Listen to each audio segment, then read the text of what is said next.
Hello and welcome to our special show, Living with COVID. I'm Ankita Mukherjee, and in the next half hour, we're being joined by medical experts, specialists to talk us through what we should be doing now that this is a protracted battle against COVID-19. India has opened up. People are back at work. They're resuming other activities. There are more and more people on the roads, even as cases continue to rise steadily. What is this going to mean? What happens when, for instance, you have to seek medical attention? Joining us on the program today, Dr. Suvro Banerjee, Senior Consultant Interventional Cardiologist with Apollo Gleneagles Hospital in Kolkata. We're also being joined by Dr. G. Krishnashankar, a Consultant Endocrinologist and Diabetes Super Specialist who's joining us from Coimbatore. Thank you very much indeed for being on the program today. Let me begin by asking what sort of precautions are medical establishments taking? Big hospitals, clinics, there is this fear that people could get infected with COVID-19 when they seek medical care, when they have to go to hospitals or clinics, even for other treatments, follow-up treatments. Dr. Banerjee, if I can begin with you, there's so many patients, both those with COVID-19 and those with other medical conditions who need to come to hospital. So what precautions are being taken? The precautions that need to be taken are quite standard and universal. It's same for all. I mean, be it the patient, hospital, staff, this is similar. So it actually is based on three main components. And these are social distancing, washing your hands, and wearing a mask. Now, in addition to these three, there are several other things which we would particularly do in our hospital. For example, for the patients, we would screen them when they would come to the hospital to see if they have temperature.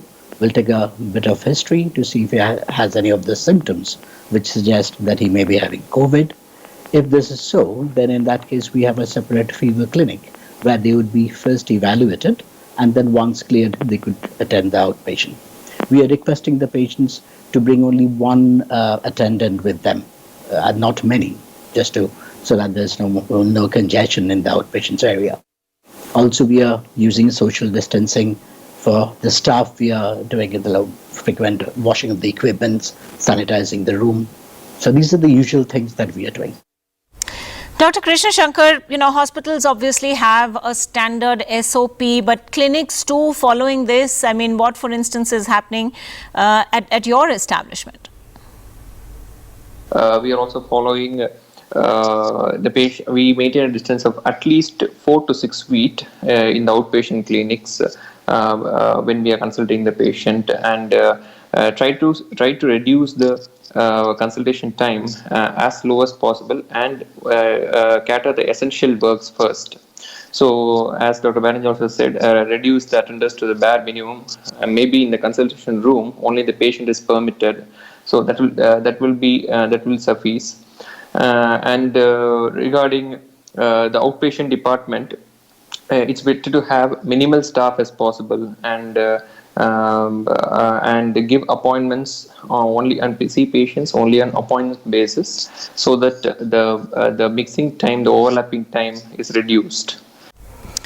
Well, more specifically, those who are known to have underlying comorbid conditions, whether it's cardiac trouble or diabetes, what sort of precautions and indeed what are the links thereof?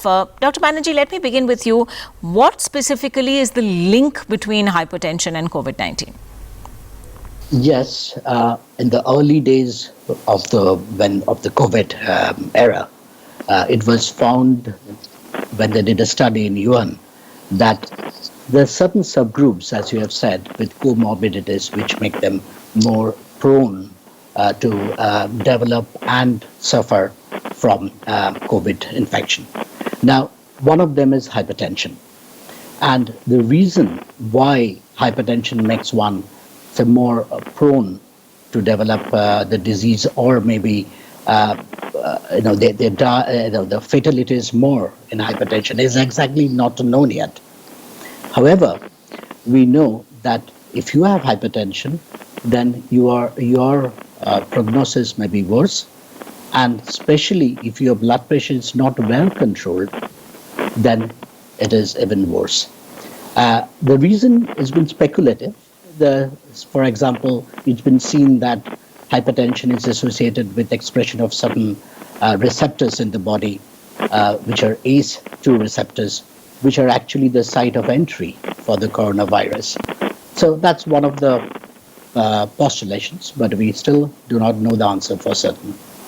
Dr. Banerjee, there is a lot of anxiety among patients about the use of RBNAC inhibitor medications.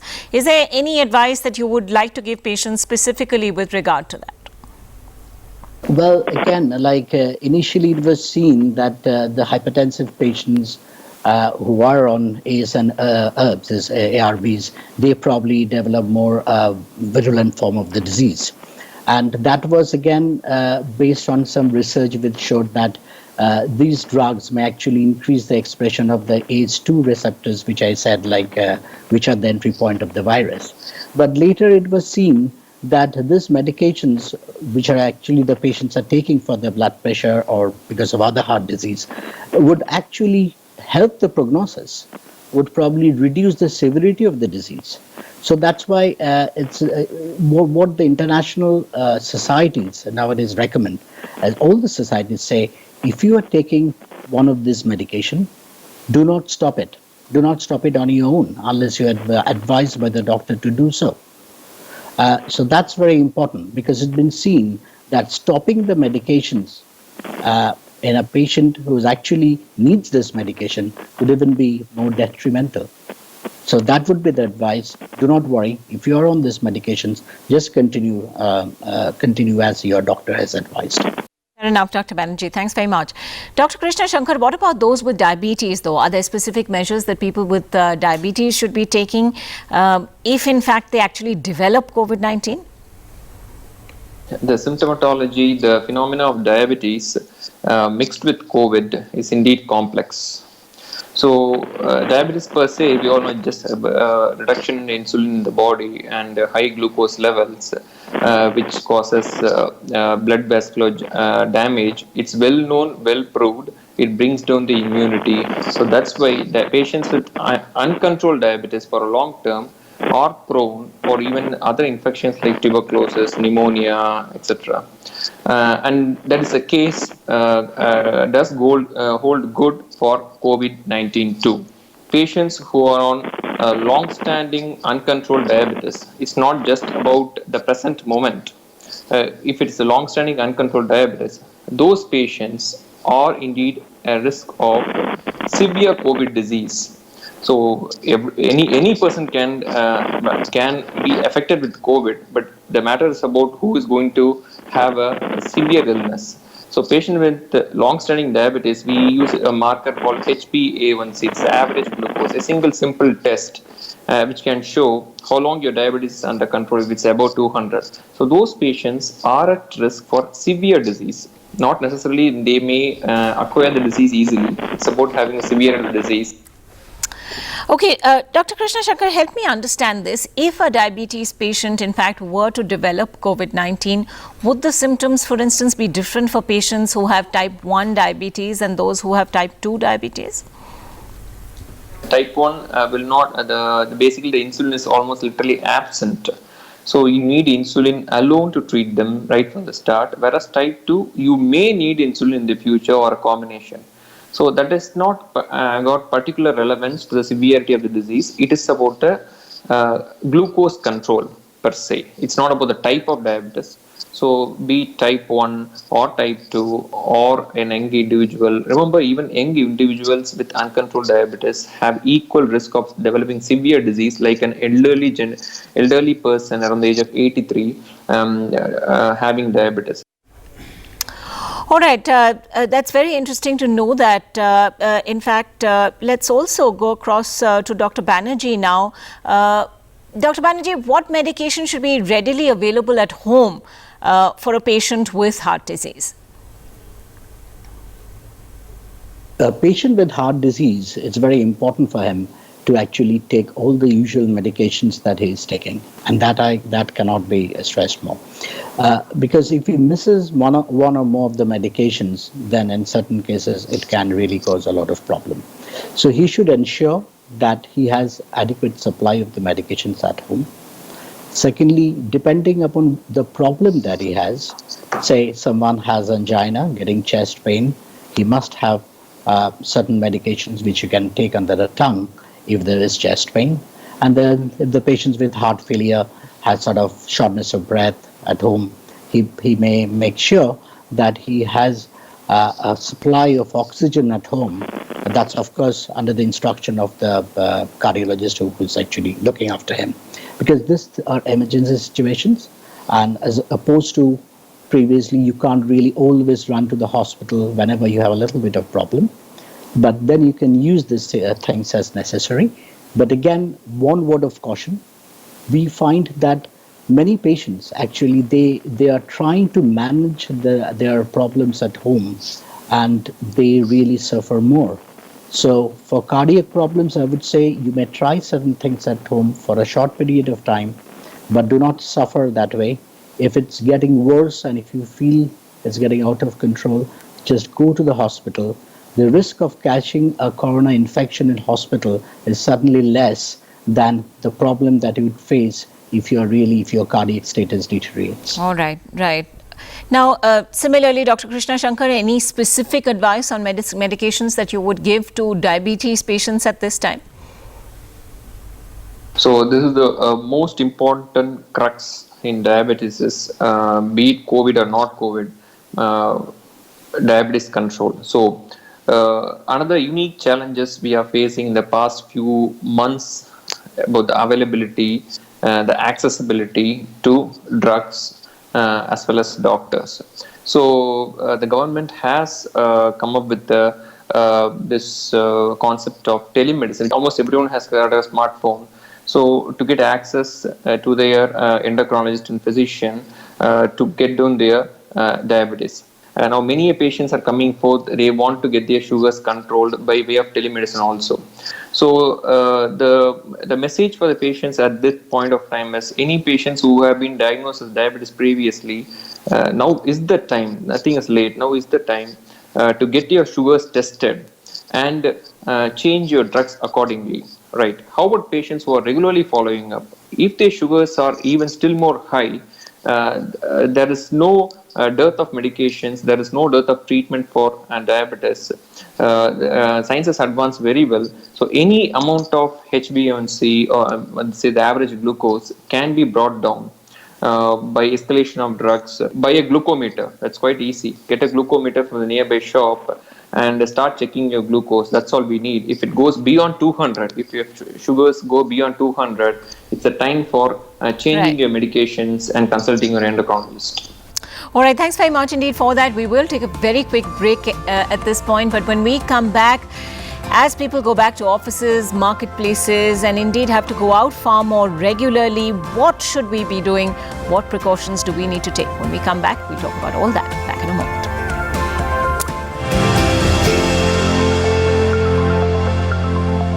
Knowledge Partner, USV, your reliable healthcare partner.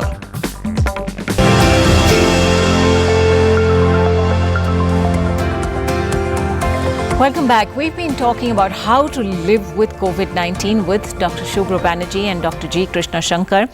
Now, let me begin by asking you, Dr. Banerjee, could you give any specific advice on what sanitation protocols ought to be carried out in offices and workplaces right now, beyond just social distancing, of course, or wearing of masks? At the organizational level, are there steps that need to be taken? Oh yeah, I think yes, as you have mentioned, the social distancing is important, and the desks and the cubicles should be spaced such a way. Also, people should be discouraged to really walk around and network with their fellow colleagues, which often is done in the hospital, in the offices, and that's encouraged. But now that should be discouraged.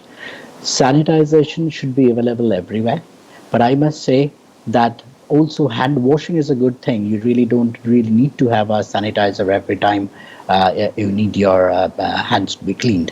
So if you wash your hands with soap and do it for at least 20 seconds, then that's equally effective, and at times could be better also because it covers all the parts of your hands. Apart from that, of course, wearing mask is very important.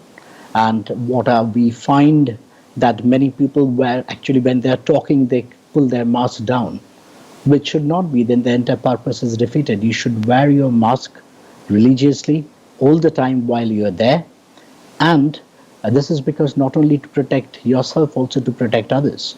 And also, it's important that you do not touch the outer surface of the mask, because if you do so, your fingers may get contaminated with the virus, and then accidentally, if you ever put it onto your face again, then you have more chance of being infected. All right, Dr. Krishnashankar, what about family members? There are large joint families in some cases where people do need to go out to work, at least some members of the family, but then they're coming back to families where there are young children, where there are elderly parents. What should these earning members be doing, the ones who actually have to go out and don't have a choice? At times, where the times are difficult, it's imperative that one is going for the job and the things are running. Particularly in the joint family and the family, even a nuclear family where there's more than 4 people, we have to introduce a concept called as cocooning.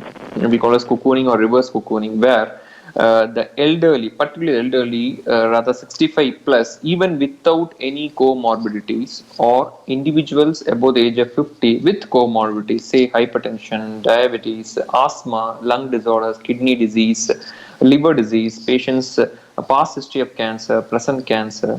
So these kind of patients who are really stable, does not require hospitalization. These patients better to be given a separate room, and all their needs are taken care of with the distance. Just maintain at least 6 feet away from them, whomsoever going out for essential services like their job. They have to run the family, they have to go and come in, and other members of the family better to maintain a safe distance of 4 to 6 feet from the vulnerable people. Give them a separate room, or if the house is not so big, at least give them a separate space. So that is more than enough. This is called as cocooning. That is more than enough, where you are in case one of the members are asymptomatic carriers, at least the chain of transmission is reduced by maintaining the distance in the house. This is the most important point. And of course, mask cannot be straightaway worn in the family for practical issues, but other things can be followed. Hand wash can be followed inside the house also. All right, Dr. Banerjee, what if someone actually does contract COVID-19 and they go into isolation at home? Is there a need to get tested once after home isolation period is over, before they go back outside, rejoin work, etc.? See, the guidelines are constantly changing. Now what it is said is like, if you are free from fever for the last 3 days, if you have been without any symptoms, and at least 10 to 14 days time, then of course you really don't need to retest yourself. The reason behind this is it's found out now that the virus may be isolated from your body secretions even later than 2 weeks, even for a longer period of time. But the question is, the patient may not be infective at this stage. So the whole purpose of isolating someone was to make sure also that he doesn't infect someone else. So if the chances of infectivity goes down, then that's it. Then really there's no need for isolating oneself anymore. Only thing is, if you do a test once again and then you find that it's positive, then you're really in a soup. You don't know how long you should wait. But I think that's what the guideline says. If you are not having fever, if you are well for a certain period of time, then you don't need to retest yourself. Dr. Krishnashankar, the point Dr. Banerjee is also making is that, the guidelines actually keep on changing. So would you really say it's up to the individual to also try and ensure their own safety to a great extent, any additional precautions that they should be taking beyond what sort of official guidelines are? Additional precautions is, in layman's term, if we put it, think and imagine everyone has got COVID. Although that is not the case, if we start living like that, we can follow our day-to-day activities also. We can start living, say we have to live with COVID with precautions, and it's like we have to ride a bike, we have to use the car with the seat belt, with the helmet. There is no alternative for that. That is the rules and regulations laid by the authorities for our welfare. So individual responsibility is basically for the welfare for that individual.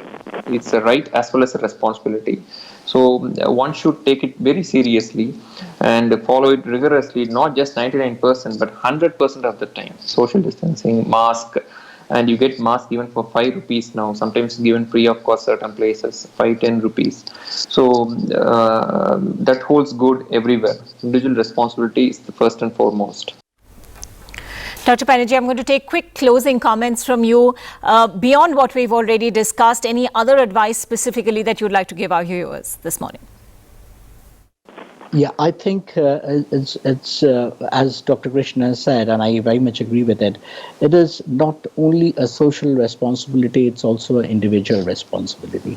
And if we want to win this battle against COVID and stay well and lead the new normal that's now happening, then we all have to work together and follow certain rules so that we can battle it out. So it's just not that I have to save myself. No, if you save yourself and if you do not save others, then at the end you won't be able to save yourself. And that's what I think we should stress upon. All right, an important message there. And as the WHO chief also warns that this is going to be our new normal for some time to come yet. And also indications that perhaps immunity, even if you get COVID-19 once, is not going to last as long as we thought previously. As we still wait for a vaccine, remember, being careful and following all social distancing norms is our best way forward. Thank you, doctors, for joining us on this show. We hope our viewers had all their questions answered as well. Thank you very much indeed.